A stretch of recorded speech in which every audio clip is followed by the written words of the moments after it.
8 दिनों की गिरावट के बाद बाजार आज तेजी के साथ बंद हुआ। निफ्टी 30 अंक चढ़कर 22,959 पर बंद हुआ तो सेंसेक्स 57 अंक चढ़कर 75,996 पर बंद हुआ।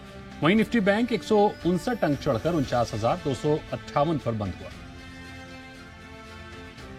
और 8 दिन की गिरावट के बाद आज के बाजार में तेजी की क्या रही वजह, जानते हैं जी बिजनेस के मैनेजिंग एडिटर अनिल सिंह से। लगातार 8 दिन से कमजोर हो रहे बाजार ने आज रिकवरी का किया प्रयास। हफ्ते के पहले दिन बाजारों में भारी उतार चढ़ाव रहा और इस उतार चढ़ाव के बीच निचले स्तरों से एक अच्छी रिकवरी निफ्टी में देखने को मिली। वैसे तो आप कह सकते हैं कि इस साल के सबसे लोएस्ट लेवल निफ्टी ने आज दिखाए हैं और वो था 22,725 का। 22,800 के नीचे फिसला भी और कुछ नए लेवल्स भी दिखाए, लेकिन उसके बाद शुरुआती 15 मिनट में ये लेवल दिखा। बाद में ज्यादातर वक्त निफ्टी ने 22,800 के अहम लेवल के आसपास और ऊपर ही कारोबार किया।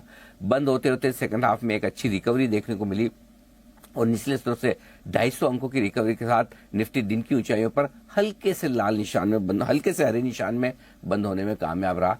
30 अंकों की मजबूती के साथ 22,950 पर। हाँ, ये भी कह सकते हैं कि 23,000 का पहला अहम लेवल पार नहीं हो पाया, लेकिन 8 दिन तक कमजोरी देखने के बाद हरे निशान में दिखना भी अपने आप में राहत की बात है। ऐसी ही रात बैंक निफ्टी में भी देखने को मिली।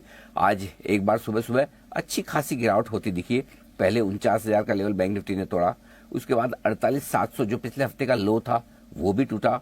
48,525 के आसपास लो बनाकर लगभग 800 पॉइंट की रिकवरी बैंक निफ्टी में निचले स्तरों से हुई 49,325 तक और फाइनली 49,250 के आसपास करीबन 150 अंकों की तेजी के साथ बैंक निफ्टी बंद होने में रहा कामयाब। निफ्टी के मुकाबले में बैंक निफ्टी थोड़ा सा बेहतर था और सबसे ज्यादा बढ़िया प्रदर्शन आज इंडेक्स के लिहाज से देखा जाए बैंक निफ्टी के लिए तो HDFC बैंक ने किया। जोश और उत्साह वहीं से आता दिखा।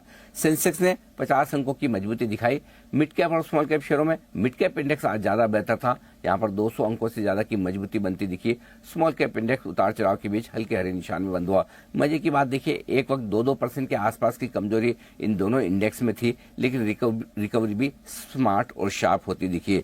रिकवरी के 2-3 वजह मान सकते हैं। एक तो ग्लोबल मार्केट स्टेबल है और आज रात अमेरिका में बाजार बंद है, तो ये भी था कि कोई बहुत अच्छी बुरी खबरें आएगी नहीं, तो हमें अपने हिसाब से ट्रेड करना है। दूसरा, FIs बेच तो रहे लेकिन वायदा कारोबार में बिकवाली का प्रेशर थोड़ा सा कम किया और सामने घरेलू फंड उनकी बिकवाली का मैच कर रहे हैं। तीसरी बात जो रही, रिजल्ट सीजन खत्म हो चुका है तो अब नए स्टॉक या सेक्टर स्पेसिफिक एक्सीडेंट्स अब कम होते हुए दिखेंगे। ये भी एक कंफर्ट और कॉन्फिडेंस थोड़ा सा बाजार को आते हुए दिखा है। इन सब के बीच में कुछ हद तक ओवरसोल्ड भी है मार्केट। लगातार 8 दिन तक निफ्टी का लाल निशान में बंद होना बहुत आम बात नहीं, ऐसा कम ही होता है, इसलिए भी एक रिकवरी आना तय थी। तो इन सारे फैक्टर्स के बीच में एक हल्की रिकवरी का माहौल आज बना, उसमें बाजार ने कोशिश की हरे निशान में बंद होने की। अभी तक भी खतरा टला नहीं है, अभी तक भी तकनीकी तौर पर या किसी भी अहम लेवल के हिसाब से बाजार ऊपर बंद नहीं हुआ है। तो देखना होगा इंटरेस्टिंग कि आज के डेटा किस तरह के निकल के आते हैं, लेकिन ओवरऑल कह सकते हैं कि हफ्ते के पहले दिन थोड़ी राहत बाजारों को जरूर मिली है।